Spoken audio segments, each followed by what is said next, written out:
Okay, let's go. أنشط ذاك السقيم العليم وقد আসসালামু আলাইকুম ওয়া রাহমাতুল্লাহি ওয়া বারাকাতুহু। আমরা এখন জাবালে নুরের একে উঁচু পাহাড়ে চলে যাব, উঁচু জায়গায় চলে যাব।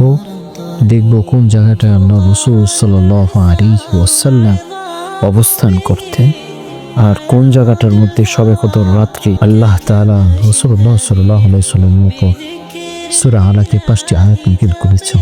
الحياة تسر أسارير وجه صبيح تسر أسارير وجه صبيح سبيل الدموع سبيل مريح تنهدى يا صاحي كي تستريح وبث الدعاء الخفي الصريح يا ساعة الفضاء الرهيب الفسيح سبيل الدموع يا شيء أفراح وتحيا على أنقاضها كتل الرزايا إلهي أنا تاكل نفسي لنفسي। আপনারা যে জায়গাটা দেখছেন এই জায়গার মধ্যে আল্লাহ রাসূল সাল্লাল্লাহু আলাইহি ওয়াসাল্লাম অবস্থান করতেন।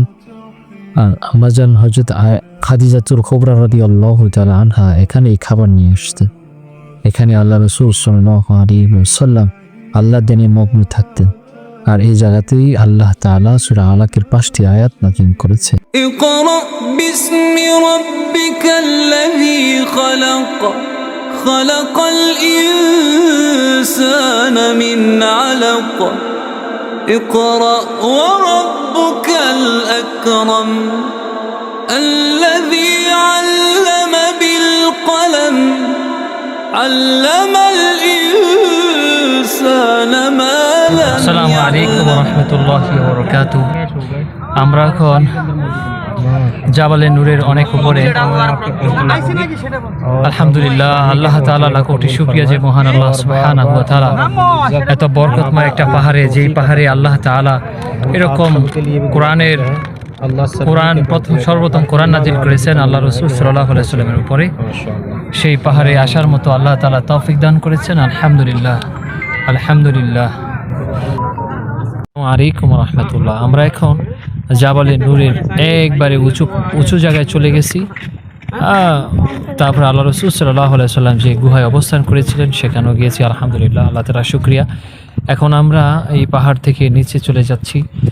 আসলে এই পাহাড়ে যদি আমরা না আসতাম তাহলে আমরা বুঝতে পারতাম না যে আল্লাহ রাসূল সাল্লাল্লাহু আলাইহি ওয়াসাল্লাম এই পাহাড়ে উঠেছেন এবং তার সহধর্মিনী আমাদের আম্মাজান হযরত খাদিজাতুল কুবরা রাদিয়াল্লাহু তাআলা আনহা, উনি যে আল্লাহ রাসূল সাল্লাল্লাহু আলাইহি ওয়াসাল্লামের জন্য খাবার নিয়ে আসতেন, উনি দিনের জন্য যে উনিও কত কষ্ট মুজাহিদা করছেন। একজন মহিলা সাল্লাল্লাহু আলাইহি ওয়াসাল্লাম কত কষ্ট করেছেন, এই জন্য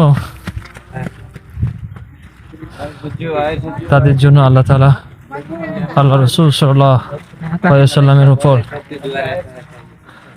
এবং সমস্ত সাহাবায়ে কেরামের উপর আল্লাহ তাআলা রাজি খুশি হয়ে গেছেন। এই জন্য আমরা দিনের জন্য মেহনত করা, ভাই মেহনত ছাড়া কিছুই হয় না।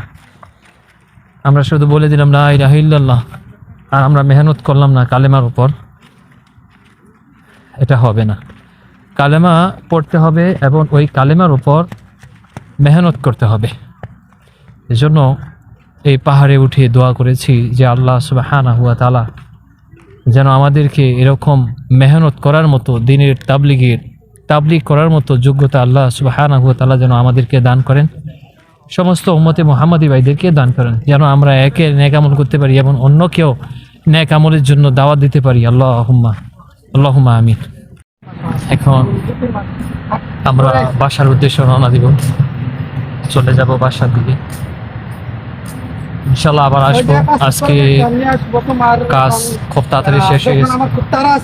ইনশাআল্লাহ পরবর্তী সময় দিনের বেলা আসবো, যেন এই জায়গাগুলি আরো সুন্দরভাবে আপনাদেরকে দেখাতে পারি।